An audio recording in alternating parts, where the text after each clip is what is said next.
The twins were such fun we had a playpen, and they played well together and learned to walk early.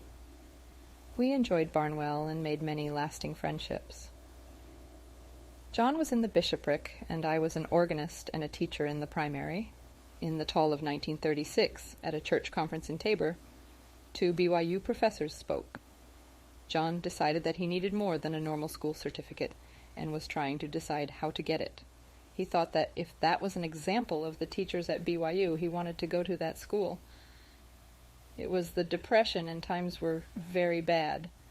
Marion, my older brother, was going to the U and teaching seminary, and Drew, John's brother, had a good law practice in Salt Lake. They both advised us to stay in Canada, where we at least had a good job. We talked it over and prayed about it and decided the time was right for us to go to Provo.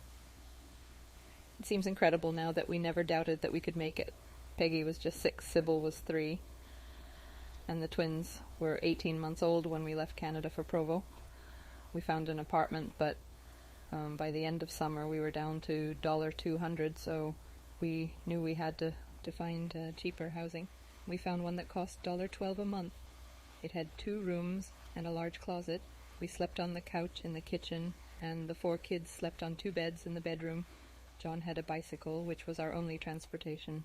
We had very little money during those years, but carefully managed to get along. We could get a gallon of milk for 5 cents and apples from the BYU orchard for 10 cents a bushel. John had many jobs so that I could stay home with the kids. He was a chemistry lab assistant at By High, worked Saturdays at Penny's for $2.75, and collected old bills for doctors. John had a life insurance policy that we couldn't afford, so we cashed it in for its value of $1.75. We heard that a piano was for sale, so John and I went on the bike to see about it. It was almost new, valued at about $1,200, but John talked them into selling it to us and delivering it to our place for the $1.75. It was one of the best buys we ever made. Our happiest times were singing with the kids at the piano. I had sold my sewing machine when we left Canada, so one of our first purchases was a repossessed machine for $8. I was able to keep the kids looking well-dressed by making over clothes. One of my big tragedies was when Jack put my best shoes in the toilet. I stuffed paper in them to get them into shape, but they were never the same again. One fall we went to the canyon, leaving the kids alone because we would be home before dark. What a mistake. Jack climbed up to the top shelf in a closet and pulled a gallon of white paint over his head and all over the floor. Poor Peggy was only 8 and tried to wash it up with water. We lived in several places, but found a house to rent in 1940. It had 2 bedrooms and a large yard with a garden in back. We were so happy to be there. That summer, Mother and Father came to visit us.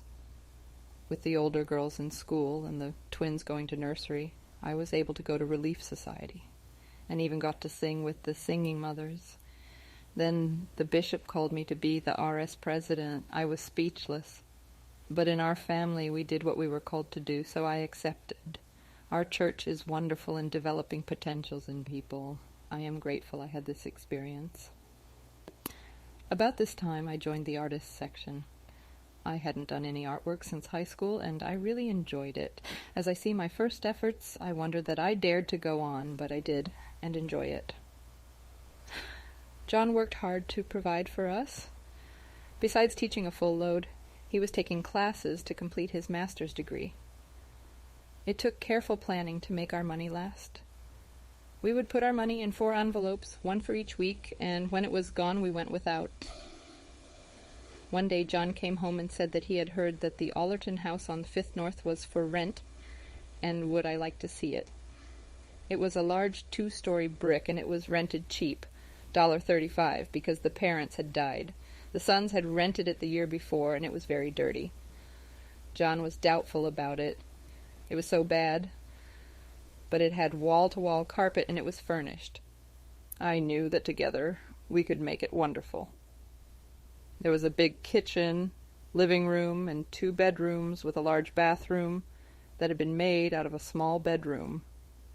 There were 3 bedrooms upstairs, which we rented to BYU students when we got them cleaned. That money paid our rent and the utilities for the 7 years that we rented them. There was also a small apartment at the back of the house that shared our bathroom. It was rented to my brother Cal and his new wife when they came to go to school at BYU.